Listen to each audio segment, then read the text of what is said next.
So, Post Traumatic Slave Syndrome is a myth? Coming right up.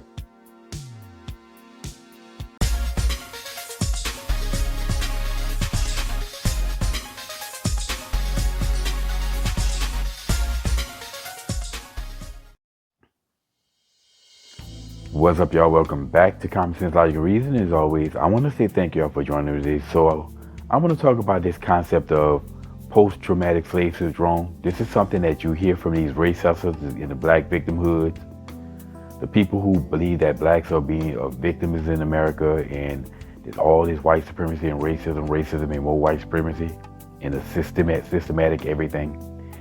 This is something that you hear from them that they've come up with on top of all of the rest of the nonsense that you hear them say. Anything that they can use to cry about racism and tell black folks that they're victims in America today.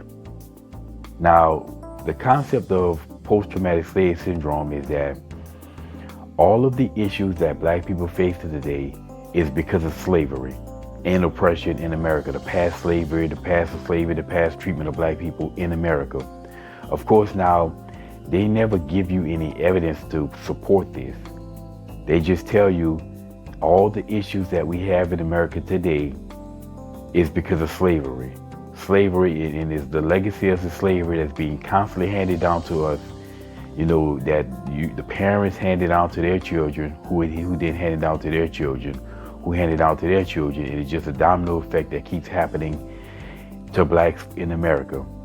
Now, to that I asked, based off of what exactly?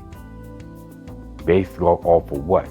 You know, you have to provide me some type of evidence to show this, because they never do. I mean, you have to show me some type of a trait or behavior that started happening during slavery and continued after slavery, any negative behavior, and it persists unto today. But the problem is that they can't tell you this because there is no behavior. There is no evidence of whatsoever of this. You can't say that, well, the reason why blacks have high crime rates and high murder rates is because of slavery.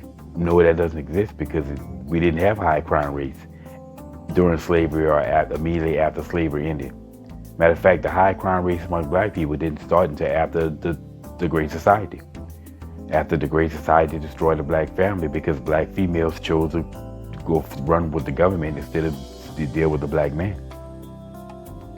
Okay, well, what about the high out-of-wedlock birth rates? Is that a result of trauma from the past? Well, no. Blacks had a high marriage rates after slavery.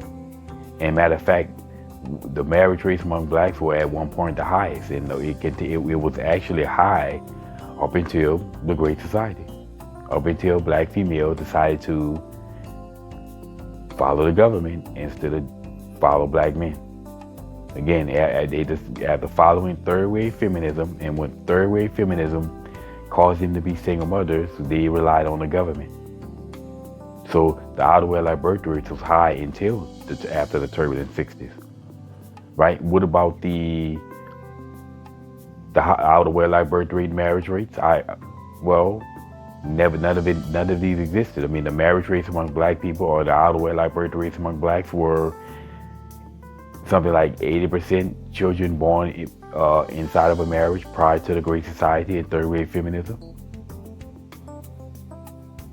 So neither out-of-wedlock birth rates or marriage could be tied to anything involving slavery or oppression, because during oppression we had some of the highest marriage rates, some of the lowest out-of-wedlock birth rates. So then, clearly this is not a post-traumatic slave syndrome, because it would have been happening during slavery, and it would have been happening immediately after slavery ended and through all this oppression. This is the legacy of the Great Society. Now, the reason why they want to keep blaming it on slavery, because once again, you can blame the white man in oppression, because if we say, well, this is the legacy of the Great Society, then the blame we have to replace on black people, because they chose to be part of this. Black women chose to join third wave feminism, to be sexually liberated, and then take the and have the government be their husband instead of black men. They chose this, so then you have to put the blame on black people. But then race hustlers are not about accountability. They're not about taking accountability for anything. They're just about using everything that they can to keep black folks stuck on stupid and crying about race. Anyway, in closing, I want to ask the question, if there really truly was this post-traumatic slave syndrome from slavery, then how will we today be affected by it if we never were slaves? We never saw it. The only way that can happen is, again, as I said, that nonsense has to keep being passed down to the generations. Well, why are we doing that then? If this trauma is so bad, wouldn't it make sense to isolate what this trauma is and stop handing it down if it's so bad?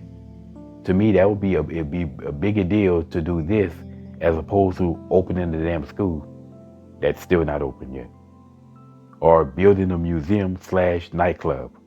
That would be more important, and you know what I'm saying, making documentary films about absolutely nothing.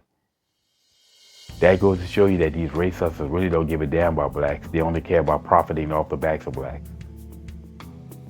But anyway, if you ever hear these race hustlers crying about, or anybody for that matter, because you hear white folks say the same foolishness, anybody talking about some post-traumatic slave syndrome, well, now you know it's a myth. And as always, y'all, until next time.